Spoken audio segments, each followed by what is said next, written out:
Some days life feels like too much. The responsibilities pile up. The world seems unfair, even cruel.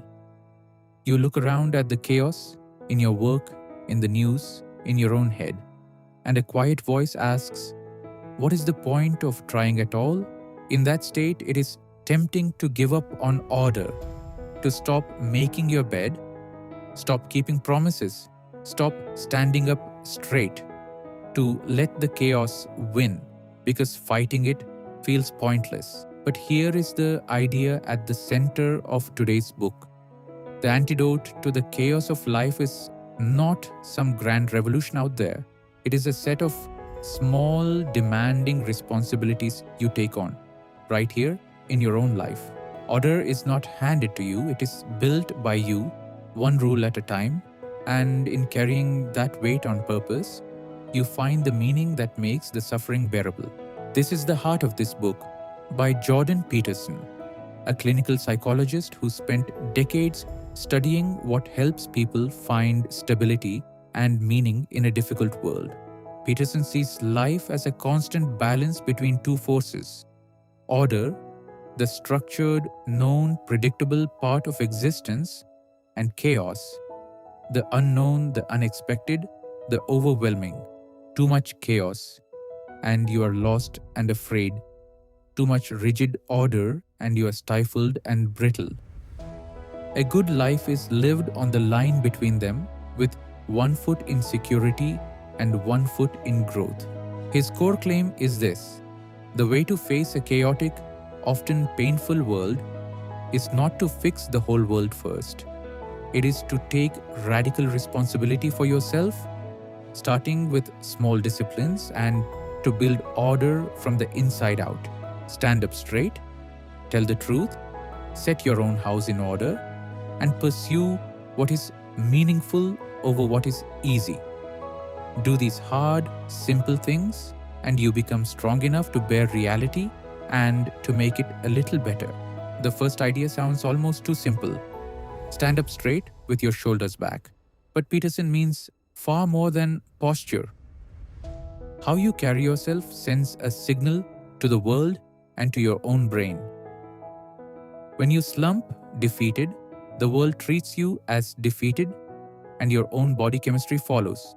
When you stand tall, you signal confidence, and the world and your own mind respond in kind.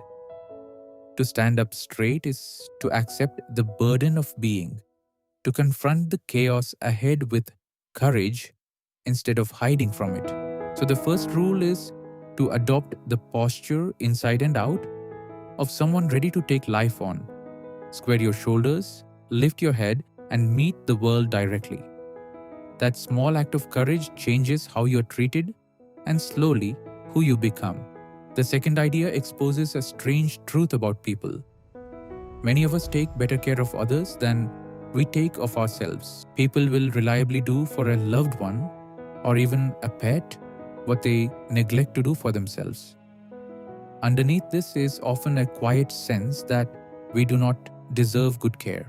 His rule is to treat yourself like someone you are responsible for helping, to care for yourself the way a good parent cares for a child. Setting standards, encouraging growth, doing what is genuinely good for you even when it is hard. This requires deciding that you are worth helping. Once you accept that responsibility for yourself, you start making the choices in health, in habits, in self-respect that a person worth caring for would make. The third idea is about the people you surround yourself with, because they shape you more than you know. Peterson warns that not everyone in your life is helping you rise. Some people, sometimes without meaning to, pull you down, drain you, or quietly resent and undermine your attempts to improve. His rule is to surround yourself with people who want the best for you. People who support your growth, who are glad when you succeed, who pull you upward rather than dragging you down. Choose people who hold you to a higher version of yourself, and you will rise toward it. Choose people committed to decline, and you will sink with them. The fourth idea is the cure for one of the most poisonous habits we have: constant comparison to others. There will always be someone richer, smarter, fitter, further ahead. This comparison is also unfair because you are judging your whole messy life against someone else's highlight. His rule is to compare yourself to who you were yesterday, not to who someone else is today. Make the only meaningful competition the one against your own past self. Did you improve even slightly? That is a contest you can win every single day. This shifts your focus from an impossible external standard to a personal, achievable path of growth. Small improvements, measured against yourself, compound over time, and instead of bitterness, you get the quiet satisfaction of becoming a little better. The fifth idea is a hard challenge to our love of blaming the world. When life goes wrong, the easy move is to point outward, to criticize society, the system, other people. Peterson does not deny that the world has real problems, but he asks a harder question: have you set your own house in order first? His rule is to put your own life in order before you criticize the world. Before you set out to fix everything out there, fix what is broken in here. Clean up your own conduct, your own discipline, your own corner of reality. Your own house is the one thing you actually have the power to change. And strangely, people who quietly put their own lives in order often end up far more able to help the wider world. Start with the chaos you can actually reach. Start with yourself. The sixth idea is about the deepest choice you make, again and again: meaning or the easy way out. Expedience is the quick, convenient path. Doing what is easy, grabbing short-term pleasure, cutting the corner no one will see. It feels good in the moment, and it slowly hollows out a life. Peterson urges the opposite. Pursue what is meaningful, not what is expedient. Meaning is found in sacrifice, in taking on responsibility, in doing the difficult right thing rather than the easy wrong one. It builds a life that can withstand suffering. This matters most when life gets dark. The person living only for expedience has nothing to hold on to when things fall apart. The person who has been pursuing meaning has a reason to keep going. Choose the path that asks more of you. The seventh idea is, for Peterson, almost sacred. Tell the truth, or at least do not lie. He argues that lies, even small ones, even the lies we tell to keep the peace, slowly corrupt us. Each lie distorts our own grip on reality, weakens our character, and builds a false life that must eventually collapse. A life built on deception is built on sand. Truth, by contrast, is the foundation of a strong and trustworthy self. When you speak and live truthfully, your words mean something, your reality stays clear, and you can navigate the world honestly. Truth is how you bring order out of chaos. This is hard because lies are often easier. But a truthful life, however difficult, is the only solid one.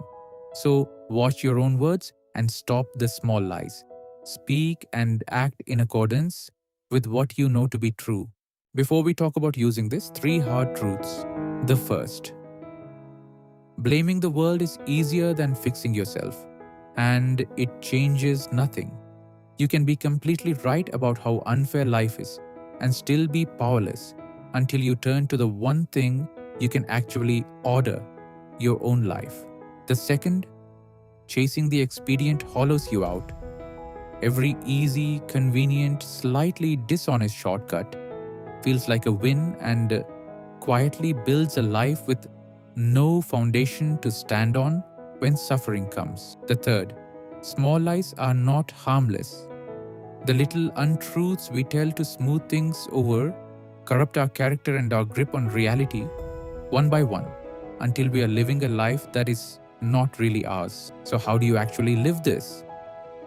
Start physically. Stand up straight and tend your own basic order. Make your bed, clean your space, Keep your small promises. These tiny acts of order are the first pushback against chaos. Then take responsibility for yourself. Care for yourself like someone worth helping, choose company that lifts you, and compare yourself only to who you were yesterday. Aim for one small improvement a day. When you are tempted to fix the world, fix your own house first. And in every choice, lean toward the meaningful over the merely easy and toward truth over the convenient lie. Here is a concrete example. Imagine someone overwhelmed and bitter, certain that the system and other people are the reason their life is stuck. Living these rules, they stop fixing the world and start fixing their own corner. They straighten up, clean their space, keep small commitments, drop the friends who feed their resentment, and stop comparing themselves to everyone online. They pursue one meaningful, difficult goal instead of easy distraction, and they cut out the small lies. Nothing about the unfair world changed overnight, but they became stronger, steadier, and far more capable of actually improving their life and the lives around them. First, build order from the inside out. The antidote to a chaotic world is taking radical responsibility for yourself.